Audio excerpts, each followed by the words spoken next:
Spacey Sims, and we are back with more London Detective Mysteria, and we were just about to go into the secret basement of the basement. So, anyway, we were immediately met with another flight of stairs leading further down. Oh, you know what I forgot to do after the last part? Sorry. Shh. You're not seeing this. You don't know what I'm doing. I forgot to turn off Watson's voice. We already heard him. But we'll see if Lupin and Jack make an appearance and whatever. If not, we'll just pick up a scene or I don't know, whatever. Anyway, we were immediately met with another flight of stairs leading further down. 2 levels. 2! Yet another thing about my very own home I never knew. We took an inordinate amount of caution as we descended. Yeah, see, this is the alley that we traversed with Pendleton, right? I mean, it looks like it. Maybe it's a different one, but it was by the light of the lantern that we could make out a corridor. Several openings, rooms, I assumed, branched off the main path. Beyond these, we saw only blackness at the farthest distance. Don't go in there. There could be monsters you have to fight in order to get the magical chests filled with goodies. How could there be so many more rooms I never realized existed? My eyes bulged in shock. I turned. Father! Mother! Oh, this is Pendleton. Don't raise your voice. They'll find us. Oh, this was here beyond that tiny entrance? Who could have guessed? It looks positively ancient. The passage must have extended for quite a distance, built as an escape route, no doubt. An escape route, no doubt. Maybe, but The two of them appeared perplexed by my reaction. I feel as though I've seen all this before, when I was a girl. Miss Woodley, you don't think that... Oh, come on, this way! Very suddenly, Watson shouted to us from further down the corridor. What is it? Holmes was the first to follow his voice. What was Holmes about to say? There's another door. Does it look familiar too? No, it's the first I've seen it. All right then. Does it open, Watson? It won't budge. Wait a moment. We might be better off trying another key over brute force. How about this one for a start? We have 30 keys. There must be 30 doors. Again, I fumbled through the various keys. The first, the second, the third. Took a great deal of time for one of them, before one of them resulted in a click. There we are. I grabbed the handle and pulled slowly. It had not been opened for some time, it appeared, for the rust had built along the edges, and it whined agedly, no matter how gentle I was with it.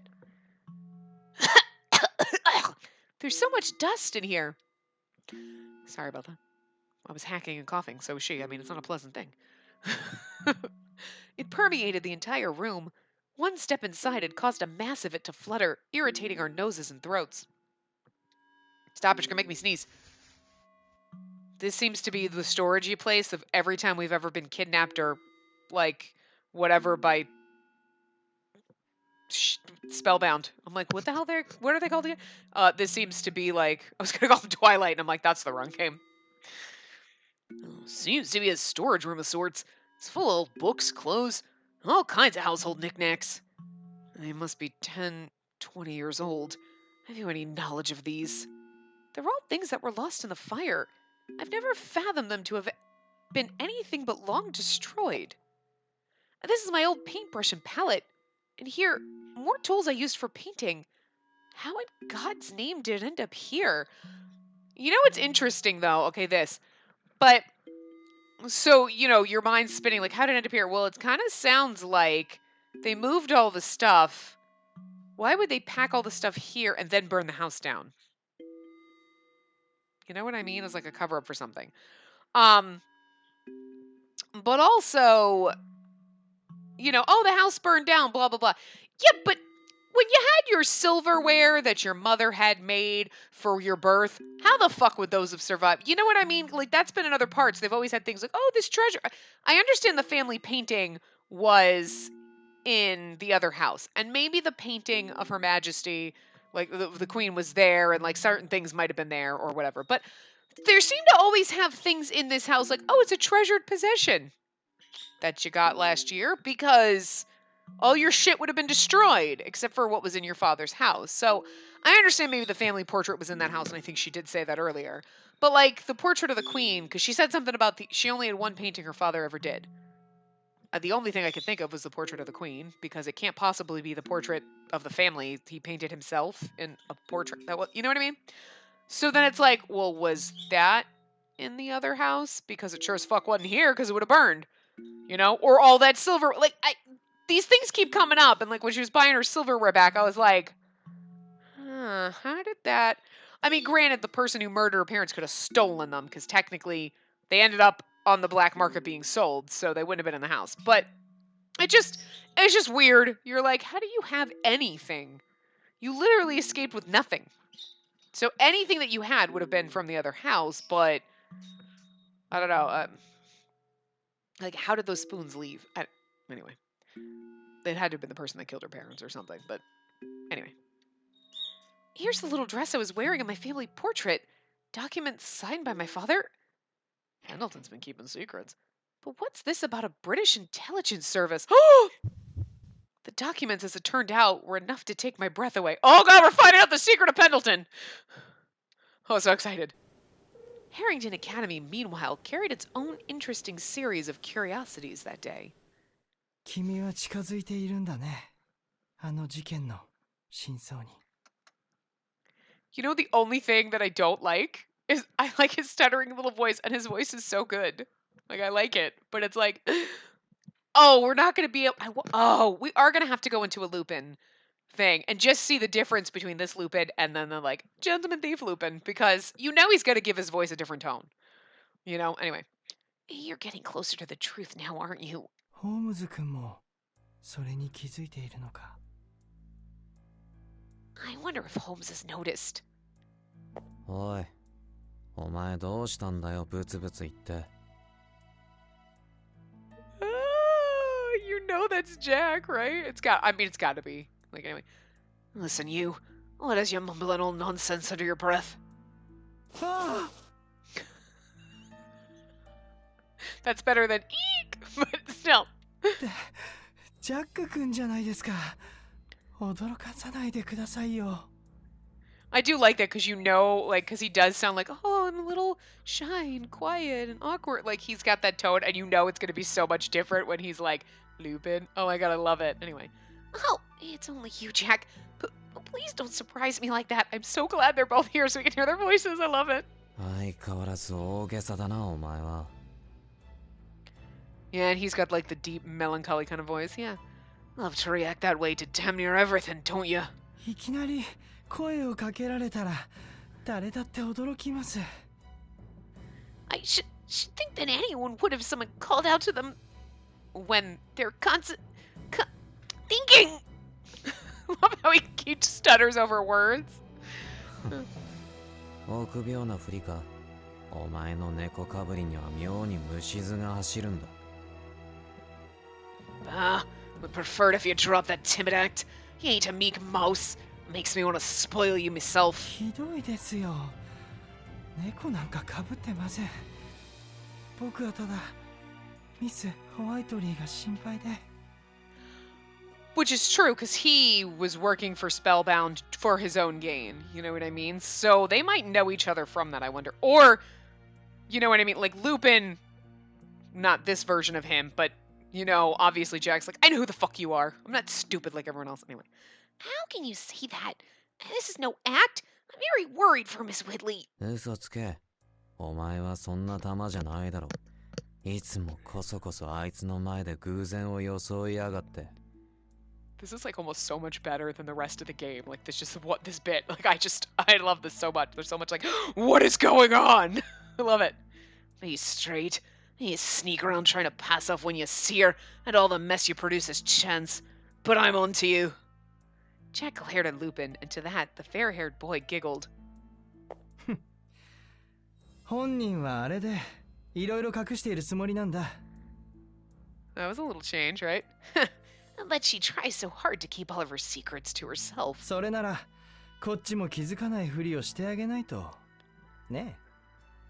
It's only slightly different.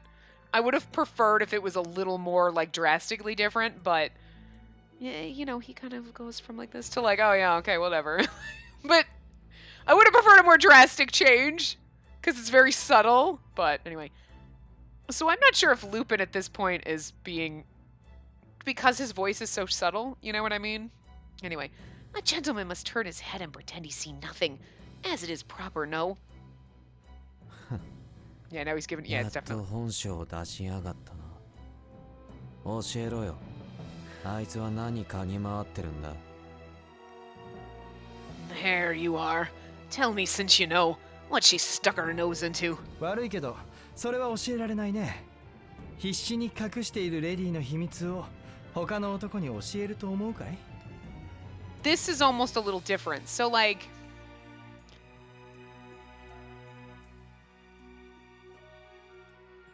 いきなり声をかけられたら誰だって驚きます。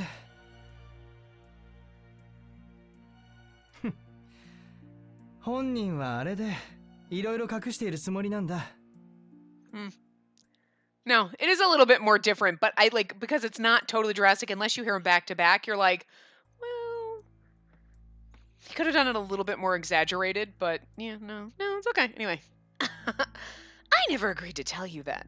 A gentleman must also refrain from passing along a lady's secrets. 特に君みたいな薄汚れた顔を持つ男に Especially to filthy-faced men like you. お前、何が言いたい？ And? The hell does that mean? なんでもないよ。じゃあ僕は休養があるからこれで失礼。 It's so funny because, like, I have a hard time reading Jack's accent after hearing the Japanese voice. Because, you know, they're not gonna throw in, like, some kind of, like, Cockney accent, or mine sounds more Irish to me. I don't know what it is. But they're not gonna throw in that kind of accent when you're, you know what I mean? Because it's gonna sound awkward. So he's just reading. And maybe it's a different, like, Japanese accent, because I don't know the dialects, and you know what I mean? But, like, but it's just funny, because you just hear it, and he just sounds like he's reading normal Japanese like everybody else. And then you're like, but I gotta read Jack with a weird accent that I've given him, because that's the way they typed it. And it's just really disjointing, and it's really hard. Like, anyway. Nothing. Ta for now, then. I've urgent business that requires my attention, and it does not involve you. おい、待てって。 You wait. I don't believe this. How can a passage with such things be here? So many years, so much evidence, and it was always under my nose. It's incredible.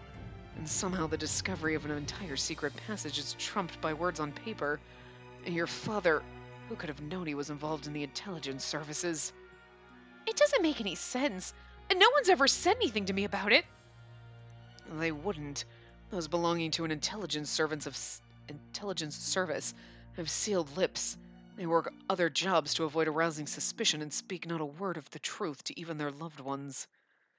More so with him, for these documents show he was more than a member. He was among the founders of MI6. Woo! My dad was James Bond. Like, this is all a bit much. Explain it to me, please. It was once known as the Secret Intelligence Service. Few in Great Britain know of its existence at present, but its role in our country's affairs and countering of foreign threats will be nothing less than revolutionary in the years to come. Yeah. Hold on. If all this is such a secret, then how could you know? Father revealed as much in confidence. And then you're telling us like a cocky bastard. Every time I think your dad can't confound me anymore, he ups his game. Holmes cast his eyes downwards ever so slightly before continuing. Is it possible your father, Miss Whitley, discovered something of great importance before anyone else? That door was hidden behind the shelf deliberately. And Pendleton is a perfectionist to his core. Would he truly forget to lock that drawer before his departure? No, because... Suppose Pendleton wanted me to find the keys and chance upon these secrets. He must have learned of what was down here before we did. It's the only explanation. He learned of what was down here. Oh, sweetie. Oh, sweetie. You don't even know yet. We returned up the stairs from where we came, conversing all the while, meeting an unusually flustered Alicia as we reached the top. You've been gone for 4 days! It's a portal to another dimension! My lady, make haste! A telegram's just arrived from Earl Beckford! Her composure had been completely lost to panic. She could have called down the stairs. We were like, you don't dare follow us, Alicia. What has you so flustered? Try to calm down. There. What does it say? Of course, I have it here. With shaking hands, she presented the telegram to me. It read, Please save me. I have reason to believe I'll soon be murdered. I cannot rely on the police. We must meet Beckford. Something must have happened, or he's trying to kill you. I must go see him now. He's probably the nice guy who's not trying to kill her. And I'm like, I don't know. After what's his face, he's trying to kill you. Like, after the Baker Street Boys ending, I don't know. Not now, Miss Whitley. To rush headfirst into danger that befalls him will only bring the same danger to you. Watson and I will go. I'm in agreement. Stay here where it's safe. There's a very real danger you'll be killed. But he's calling for my help. And what if he knows who murdered my parents? Then the danger is more real. Think. What if it's a trap? Watson and I are like that. Holmes and Watson pushed to stop me, but they couldn't. I couldn't allow them. Too much was at stake. Oh, you're such a fucking moron. Let them go. Danger? Trap? I know the risks, but I want to go. To be but a child, helpless to save the lives of your own blood, and to allow that wound to stay open and fester into adulthood. Do you know the feeling? I do. What's done is done. I can't go back and save them, but I can save him. This isn't a simple ask. Please, let me. I pleaded desperately. I wasn't a fool. I knew the danger. I wasn't a fool. I don't think you know what that word. I don't think that word means what you think it means. But who in good conscience could read such a telegram and not take action? And so I waited. Punches them both in the face and runs. Very well. And be certain never to stray from either of us. He should know by now that she is going to. Done. I nodded. They were both dear friends to me, and though I may have relied on their counsel overmuch, I was still pleased to know I had it. We're to leave as soon as we're able. Alicia, please ready a carriage for us. Of course, my lady. At once she hurried out of the room. Our wait was short, and we leapt into the carriage the very moment it was ready. The wind screamed. We could hear little outside of its cries, and as few would dare to venture out in this cold and windy weather for a stroll, the streets were barren. Earl Beckford, I pray that you're safe. The carriage speed was such that we bounced around to and fro. That was fine, for the situation was dire.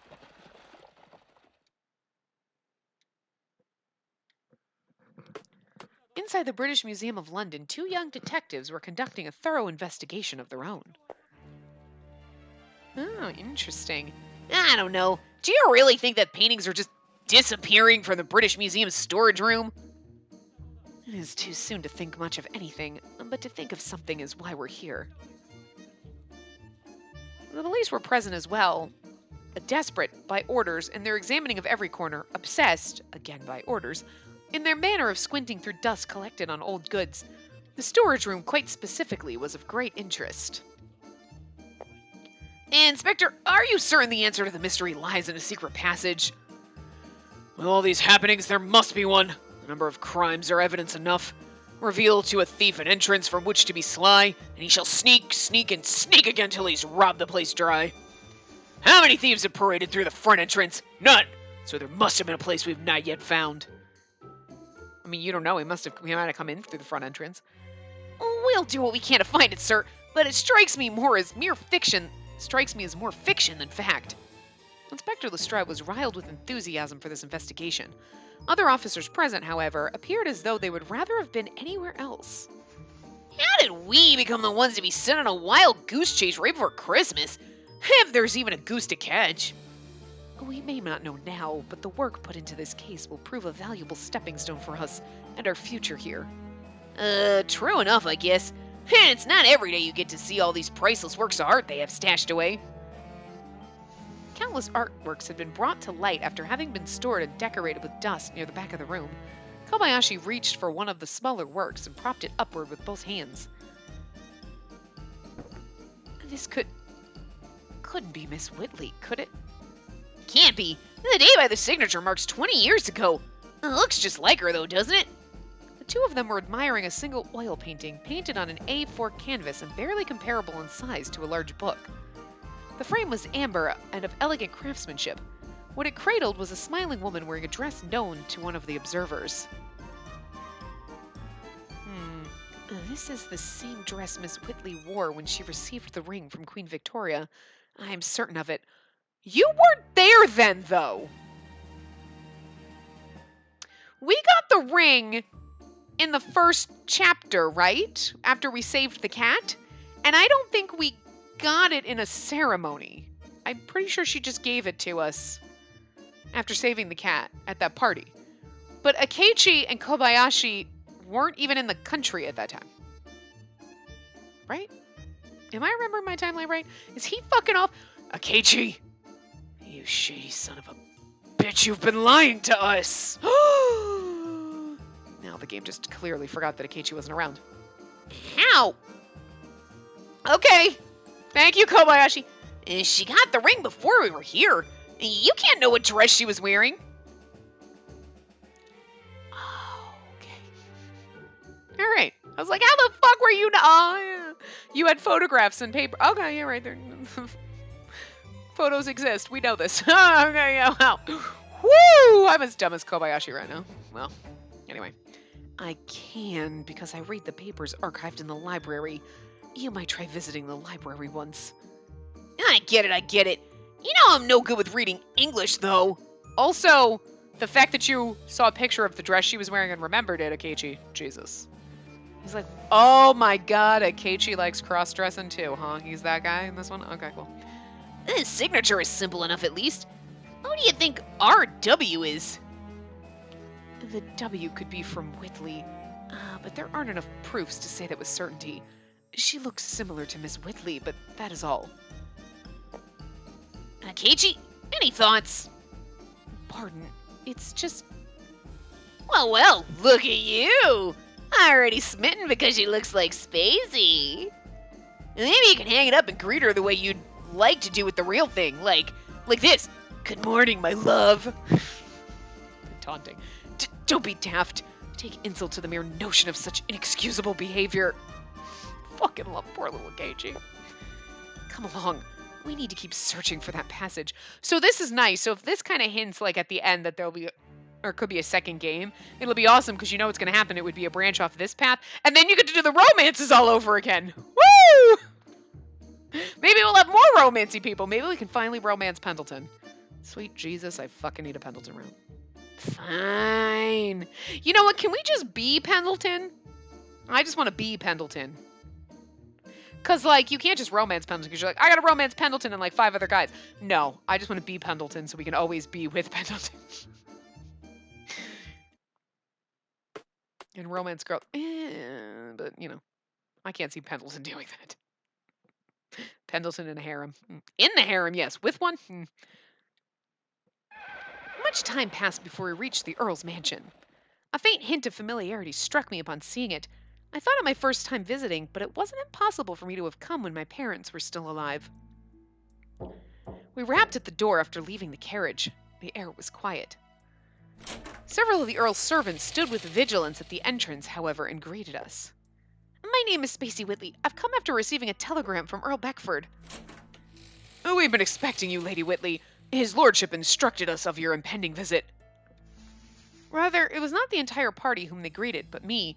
They gave a proper bow and ushered me inside, a pleasant tone to their request, while sparing little more than a raised eyebrow of suspicion for my companions.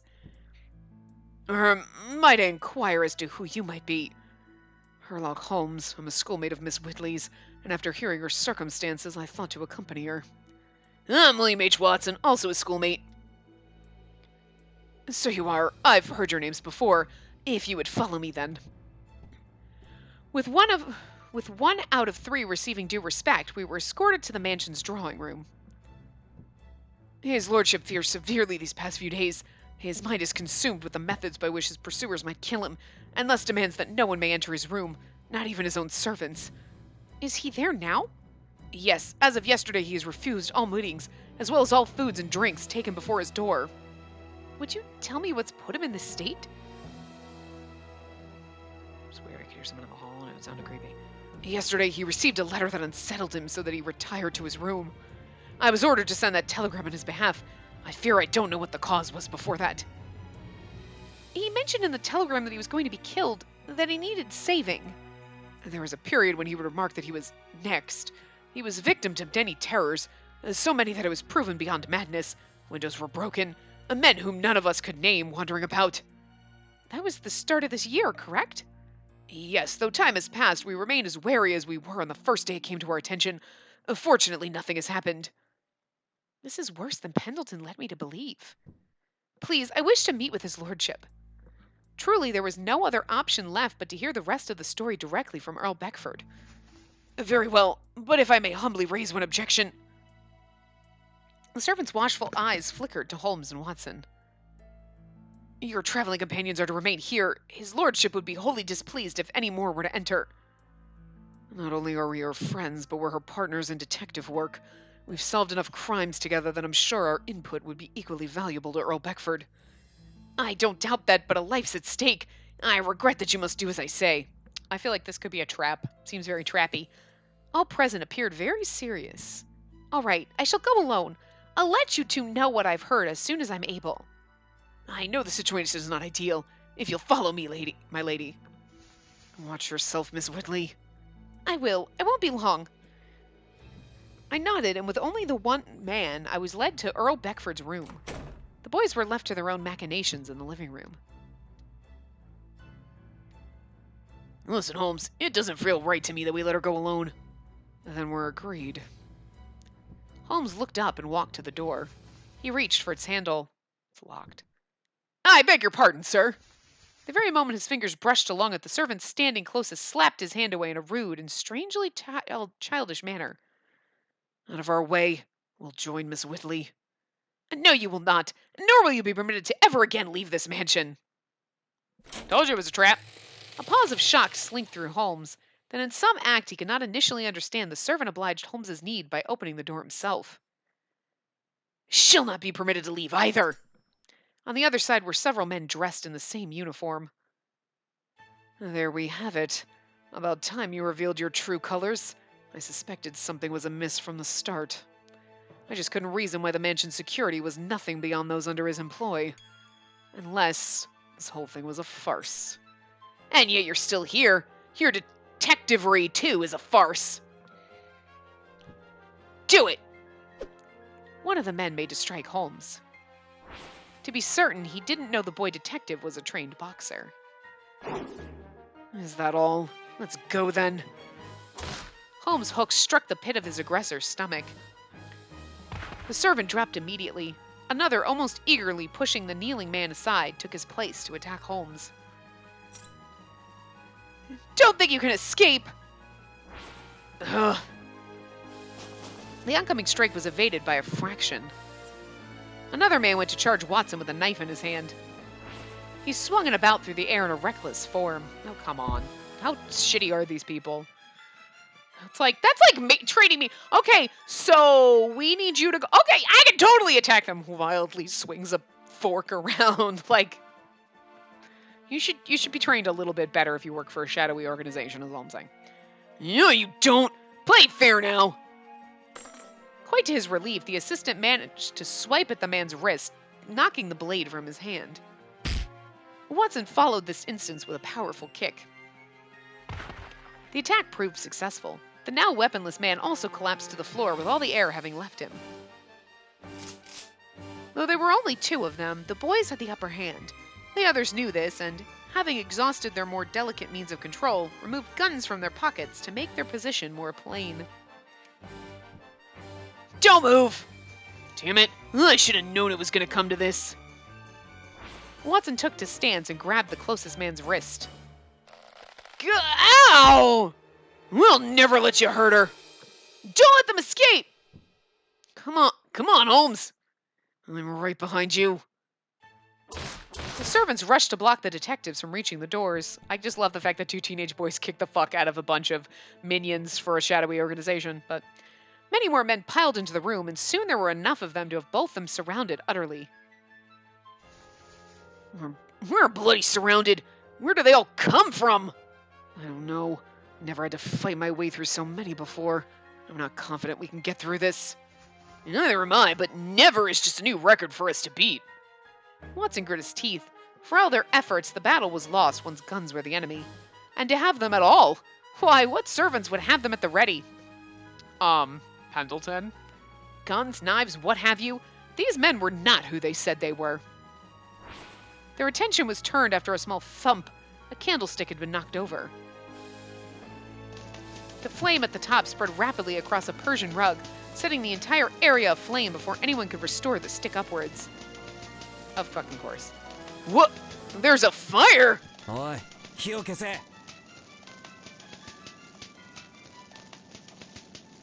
Why does Servant D have a voice?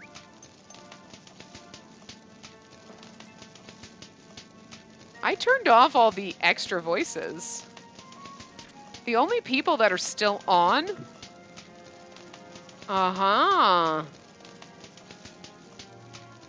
Mycroft Holmes and Edward Moriarty are the only ones, so that's really weird. It could have just been a slip, or it's one of those other characters we haven't met that's Servant D. Anyway, hurry up, put that out! The attackers flinched at the sight of it. Oi, こっちだ.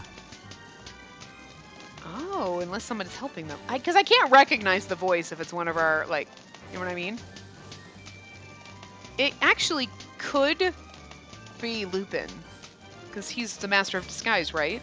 But I can't quite tell. I don't recognize the voice, but anyway. Come, this way. What? It is. No flinching was had from the boys. In the same length the fire was gaining momentum, they were grabbed and dragged out of the room by an unknown person. This figure, whoever it was, it's got to be Lupin. For they were outfitted in a robe which masked their features, closed the door behind them, and secured it to allow only a few moments' peace. They then removed their robe entirely, letting it settle around their feet. これで少しは時間を稼げるはずだ. 行け! Because it can't be Jack. Well, I mean, it could be, but he never said anything that had that until here. You know what I mean? I don't know. I'm not sure. It doesn't sound like Jack, because it wouldn't be deeper, but I don't know. Anyway. I should buy you a bit of time. Now go! You aren't... 俺だよ. It was. たくお前ら、なんて無茶なこと. It's interesting. I didn't recognize his voice, and it didn't seem like when he was talking to... Or maybe he's disguising his voice a little too when he's being Jack the Ripper, but you know what I mean? Like, interesting. It's me. Didn't know you were so cracked enough to do this. The one who came to the rescue was none other than Jack Millers. And they're like, it's Jack Millers! Dressed like Jack the Ripper! But yet, when in the normal path, which obviously never technically happened, because maybe it was supposed to, I don't know. When Watson kicks it, like they're fighting, he doesn't recognize Jack the Ripper as being Jack, but now he recognizes him, so like, Jack, why are you here? それはこっちのセリフだ. お前らがこんなところにまで立ち入るとはな。間に合ってよかったな。 Anyway, I was gonna turn off Jack and Lupin, but I'm like, we can let them talk a little bit more if we see them again, but... That's what I want to ask. That's what I want to ask. He ain't the sort for a place like this, but I'm pleased to have found you before it got こい worse. つらはただの使用人じゃない。舐めてたら痛い目見るぞ。 The men here ain't servants as you know it. Don't treat them all delicate. They'll be dead if you do. How do you know that? ここは俺らに任せて。お前はあいつのとこに行け。 Never mind. Holmes, you leave this to me and Watson. Go after her. 部屋はそこの階段を上がって3階の突き当たりの部屋だ。 Upstairs, at the end of the second floor. All right, thanks. Make sure she's safe, Holmes. I'll follow you when we're done here. I am actually going to turn off, because he's probably going to talk a lot. And now, we've heard him a couple times. We've heard enough, like... It's so awful. We've heard enough, but I just don't want it to get, like, overwhelming where we, like, stop and, like, whatever. But anyway. Take care, Watson. I'm counting on you. Holmes ascended the nearby stairs, leaving Jack and Watson to do away with the current mess behind the door. I did want to leave the voice acting on through the whole thing, but we'd literally be 4 parts in right now. Like... The servant knocked just so on Earl Beckford's bedroom door. Excuse me, your lordship. Oh my god. But you know what's really weird? This is the door to, like, Moriarty or, like, Colonel Moran. Remember, like, all the doors that, like... But so is Earl Beckford actually... Is Earl Beckford actually either... Well, because we know Professor Moriarty is not Edward Moriarty. That's obviously his son or whatever, right? So we know that. But, like, he could... He'd have to be Moriarty. He couldn't be Mycroft. But... Oh my god. Because... we met him in one of the other routes, right? Like, we had the little oh yeah, blah blah blah, you know, right? Isn't he's the guy with the little curly kid? We met him, like, we had a tea party with him, and I'm like, oh my god, he might be evil, and then it never came up again. Because are we actually in, like, Spellbound's lair? Was that his house all along? Because when we came in that entrance, I was like, this room is familiar, and I was like, oh right, when we were in the courtyard at his party, and then we came in the house, it was there, right? Because he's the one that... Oh, right, because all the fancy people were talking about their heirlooms and everything, and he was like, "Oh, it's good that you don't brag about that shit." You know what I mean? Oh my god. Oh my god. Anyway, excuse me, your lordship. I come accompanied by Lady Spacey Whitley. She's here. Let her in. His voice, muffled as it was, sounded coarsely textured, bordering on ill. To hear a few words was enough to indicate that he was unwell. Although the voice acting's on for Moriarty and for Mycroft, and he doesn't come. So I mean, maybe not. I'm honored by your coming here, Spacey Whitley. The door clicked as it unlocked from within. This seems shady. I don't like this. It opened seconds later. Earl Beckford stood directly at the frame. It's a pleasure to meet you, your lordship. Okay, yeah, because see, in this path we haven't met him, but... And to you, Miss Whitley, you'll have to forgive our first meeting being so sudden. You may leave. Of course, your lordship. So I wonder if he is evil, or the other people have infiltrated. I don't know, but it worries me that there's the door to his room looks exactly like the doors to the Spellbound rooms and everything. Like, you know, Professor Moriarty and Colonel Moran and all that shit. Anyway. And Jack's here, you know. The servant's work was done. He left without once stepping foot within the Earl's room, whilst I was immediately beckoned inside. Bird, stop. I heard the sound of the door creaking closed behind me. You mustn't worry about me. And not when you're so troubled. What's happened? Every curtain in the room covered the windows sufficiently, granting me sight of shadows and outlines over anything in detail. The Earl was there, standing, shuddering in that subtle but violent way a sick man would. The silhouette of his made his poor condition all the more plain to me. I'm honored, yes, but just as a shame you have to see me in this pitiful state. That's how earnestly your help is desired. He's a grown man relying on the help of a teenage girl. I just want to point that out. And I intend to give it. I shall do all I can to aid you. I presented my ring very close to him. You have Her Majesty's ring. The smile he held was quite feeble, and yet something fell off. What was it? The eyes? Yes, it was the eyes which did not smile at all. The illness, I was certain. I don't know. I don't know what to think. I don't know if, like, he's setting her up or they just infiltrated his house and he doesn't know about it. You know what I mean? Like, I don't know. I mean, he's got that smarmy ass mustache. That mustache is shady as fuck, but that's like a pedo stash, so, like, I don't know. Why is this nagging at me? Something doesn't feel right. I've the same one from Her Majesty. Indeed, he had an identical ring to present. When she gave it to me, she asked that I help those in need. I've done all I can since to bring a just light to this country, much like your mother and father. Much like or different? But that ends today. Earl Beckford studied our surroundings restlessly, perhaps anxious or paranoid, focusing on the windows unusually before turning to his many paintings along the wall. Confide in me, your lordship. Just what has happened? Ah, yes. 2 hours ago I received another threatening letter. The servants were not made aware. Another one? May I read it? I have it here. I have it for you. Here. I then read its contents aloud.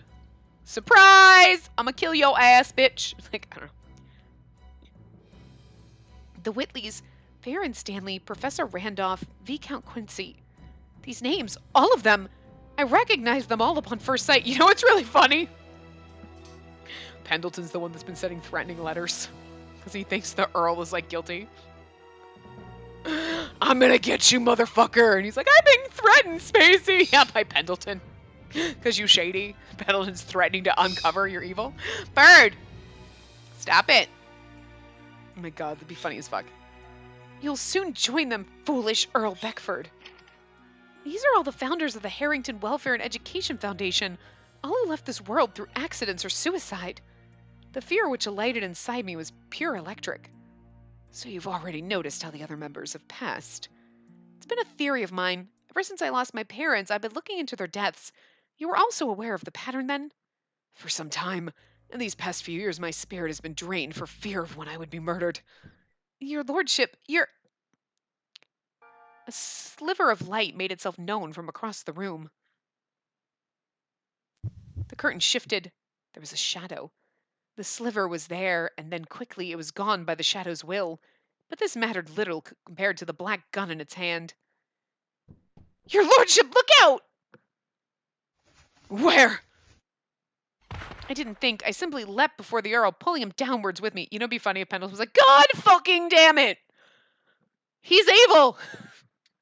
There was more. Ah! From far off, a gunshot was heard, and shortly after came the shattering of glass from one of the bedroom windows. A gust of wind thrust itself into the room from this opening, causing light to dance erratically about from how the curtain flailed unmanned.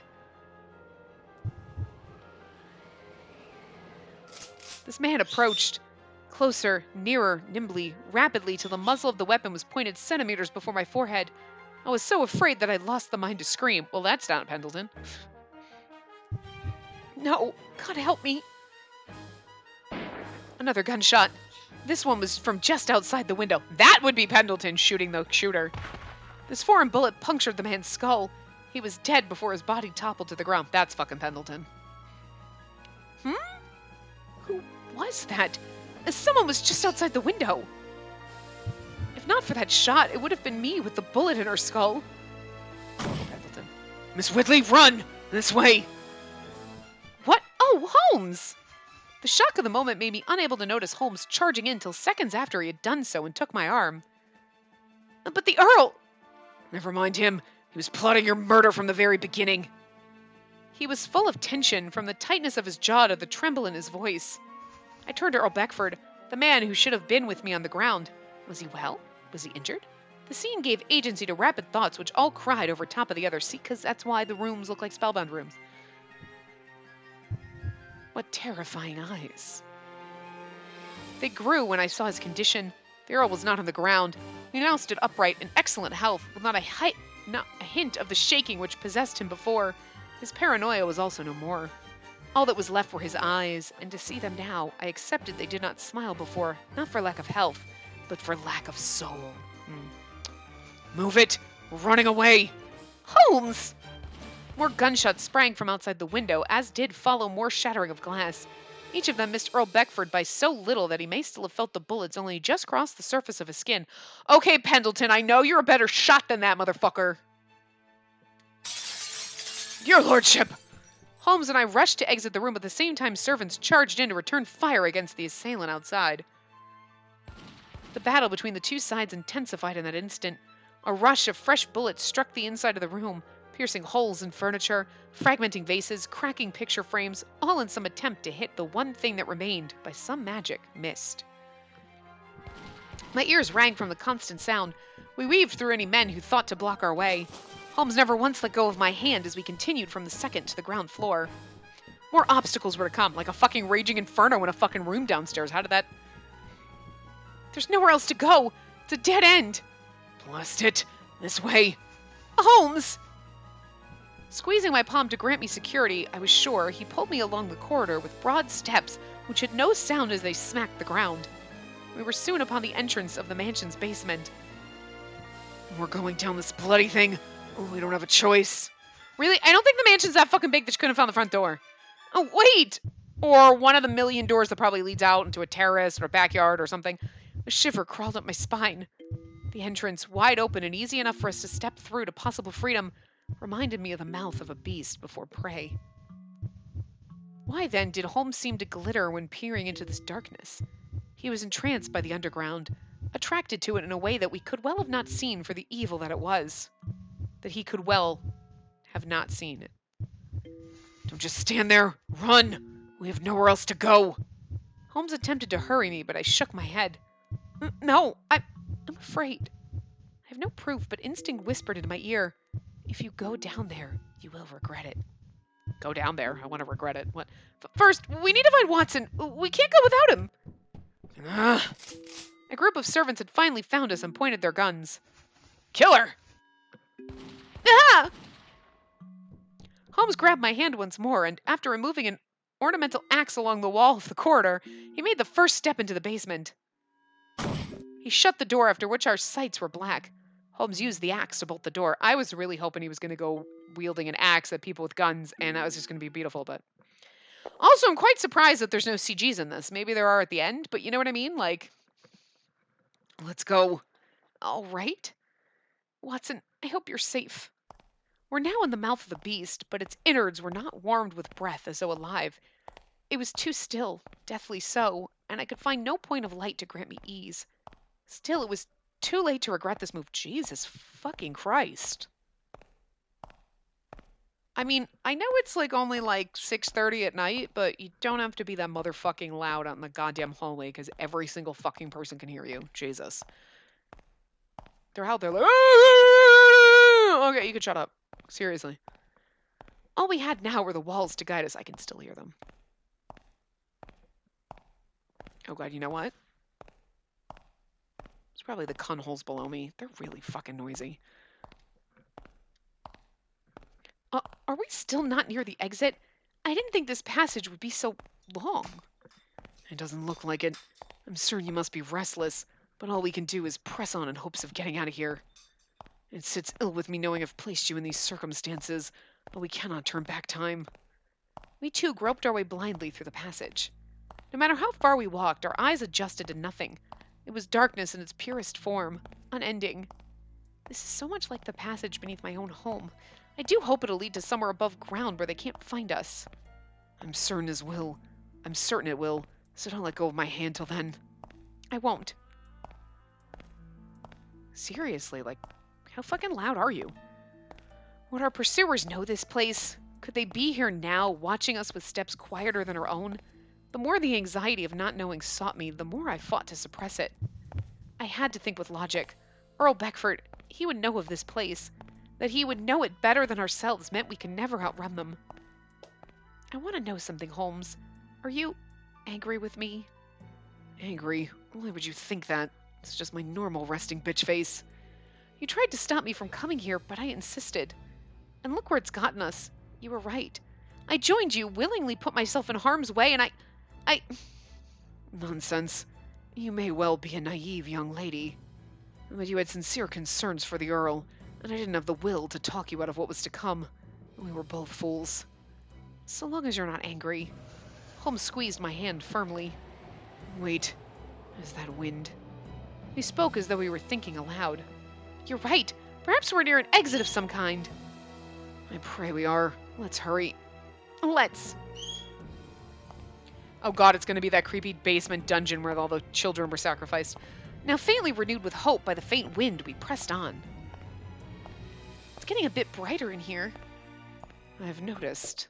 Our steps were quicker through our eagerness. We were soon facing a door. Is this it? It's way too early to say. Can't say it feels like one. Holmes was cautious, but both of us breathed in fresh air through the cracks. We could see specks of light. There was hope. He stepped forwards to hold the knob. He turned, paused, and then quietly pulled the door open. This is absurd. All of this is underground?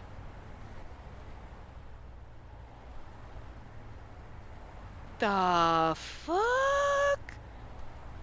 We were rendered speechless by what was on the other side. It was a giant factory, one that was alive and well with rows of people working with iron and boiling temperatures, periodically wiping sweat from their brows and airing out dampened clothing. I couldn't believe it. I still didn't. How? How did something like this exist beneath London? It was a city of people. Did none of them know? This is a factory? And beneath us this entire time? Our awe was interrupted. Oh, I wonder who this is. An astounding achievement, isn't it? But to trespass simply will not do. Oh, it's Professor Moriarty, okay. We turned. Before us now was a man in a wheelchair. Yeah, it's the cunholes below me. They just really don't understand that, like, everybody doesn't want to hear your fucking conversation. Like, I can hear you through my fucking walls because they got their doors open outside. Like, shut the fuck up. Oh my god. My god, I hate them. Anyway, the man's eyes were ice as he observed us. Alone, he racked nerves. With the men dressed in black robes behind him, he petrified the body. We've no desire to be here any more than you want us. And now, if I'm to postulate the reason you trounced through that door without an invitation, it would be you a guest of Earl Beckford's. Tell me, is he still alive? The grin he gave made my blood run cold. Could you imagine, though, Earl Beckford dies and then somebody buys his house and they're like, quick, wall up the basement. Like, you buy a house and you're like, cool, what's this? Oh, there's a weird tunnel in the back. Oh, God, it leads to a weird fucking factory in a city. What the hell is this shit? These people are all your responsibility now. You're like, oh my God, we have a basement city. The fuck? You know, Holmes Jr., I always thought you would first be here by our will, not of yours. Who are you? I suppose it wouldn't hurt to tell the son of a man I know so well. I would be the one your father killed. Do you know me now? You couldn't be Professor Moriarty. Very good. Are you the one behind this? Holmes took a step in front of me. This is going to be a long-ass ending. I am. Deep within your heart, you long not to protect from crimes, but for there always be crimes to solve. And look what you've done! You're here. You sensed evil and dipped your feet into these dark waters, oblivious to your hope that it would be black oil. And you wanted me, so you waited for me to take a swim. What are you doing here? Me? You're the trespassers. This is my land, my workhouse. An underground society that allows the destitute and ill to live out their numbered days through factory work. If they cannot survive above, they survive below. The consumer goods which come from here play an important role in our fair society, if you must know. Earl Beckford was a rather important client of ours as well. A man of his status with the trust of Her Majesty's ring was very useful for concealing our hard work, however unseemly it may often be in the eyes of the law. No! You've been using the Earl? You truly are ignorant, aren't you? That man plotted your murder, Miss Whitley. He played the victim, but he who requested that we murder his fellow members of the Foundation. You're lying. You must be lying. Jesus fucking Christ. Like, first you're outside in your patio making noise, and then you're like, let's go in the hall and make more noise. Just, Jesus, maybe you shut the fuck up. I didn't want to believe that Earl Beckford was the one who arranged my parents' murders. I mean, I'm loud when I talk, and I can hear them over myself. That's fucking, that you're really fucking loud, because you were, like, down fucking stairs. And outside. You were not, like, 5 feet from me. I can fucking hear you over myself. Jesus. Blah, blah, arranged my parents' murders. I motioned to step forwards also, but Holmes raised his arm to stop me. Think of the danger. You stay back. So, Detective, how is Sherlock Holmes these days? That has nothing to do with you. It has everything to do with me. I expected to one day say hello to you two, but that you would come to me. Why, that I did not expect. Your idiocy surpasses that of your father's. Gah. Holmes! The robed men seized Holmes at the professor's signal. I suggest you don't resist. Had your assistant, this may have proved... Had you your assistant? Okay, this may have proved more difficult. But a girl? Breaking a young girl's arm is like snapping a twig. Hey, I'm pretty fat according to Pendleton, so I'm just saying. Ah! Miss Whitley! Holmes's attempt to resist proved futile. There were simply too many to make any struggle worthwhile. The wicked man stared down Holmes with the syringe between his fingers. It was filled with something what something? We all knew it would have a terrible effect, and the professor would revel in having been the effector. Don't move. Stay still and she can leave here alive. Get off me! Stay still! If this misses, it'll only hurt more. Holmes! A robed man covered my mouth. I couldn't speak. Lick him. I mean, he's expecting you to try to bite him or kick him. You're just like, lick him. He'd be like, the fuck? My struggle never ceased, but it was all pointless. It was all a pointless show of defiance. Professor Moriarty lifted Holmes's arm and injected the boy with the contents of the syringe. All our friends are dead. What a spineless soul you are, like him, to have surrendered your will totally to her. A man is no man at all if he chooses to kneel before a woman. How did Professor Moriarty have a kid is what I want to know. Like, if you want to spout your drivel, then spout without forcing me to listen. He did his best to sound defiant, yet the minutes passed and his eyes took on the heaviness of a man possessed by something toxic. The skin on his face seemed to loosen. His jaw held open as though it were too much work to even keep his mouth shut, and to his limp shoulders and heaving chest his head rolled around, unable to be held up straight on its own. To see him in such a state brought me horror. Well, this sort of underhanded trickery is what I live for. I'm pleased to see the drug has started to take effect. You bastard. Is this elixir? Heh, perceptive. Was this not something learned from your father? I'm aware that he abuses elixir to cope with boredom between cases. It's like opium. Because when he injected him, I'm like, is it like the opium that Sherlock Holmes... Okay, so elixir is like his opium, okay. I have not, regrettably, the intellectual capacity, nor have I lived long enough to be bored of this world. You needn't put on a brave face for my sake. It's a shame you come from a man who, for all his talents, wastes what he has. Spare me. My father still enjoys his work. You're the one who should put his time to better use. So you say, but you're the one who's so fascinated, drawn to crime. Why else would you be here? I literally seriously think the guy that's behind the wheelchair is just like a cardboard cutout that's just strapped so that Moriarty doesn't feel alone because he never moves. And there's so much more that I want to show you. Come. Professor Moriarty set up further inside the realm in which we stood. Holmes was forced to follow. He couldn't resist with the elixir having left him weakened. Holmes, you can't go.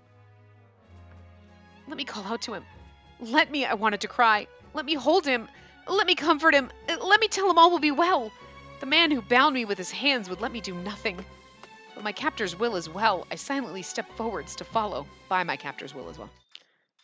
Okay, so we're about an hour in, and this is going to take fucking forever to finish. So I'm going to end this part here, and we're going to just keep going. I literally didn't think this ending was going to be this long, but I mean, shit. So anyway, I will see you guys next time. Remember to give the video a big thumbs up and subscribe to see more.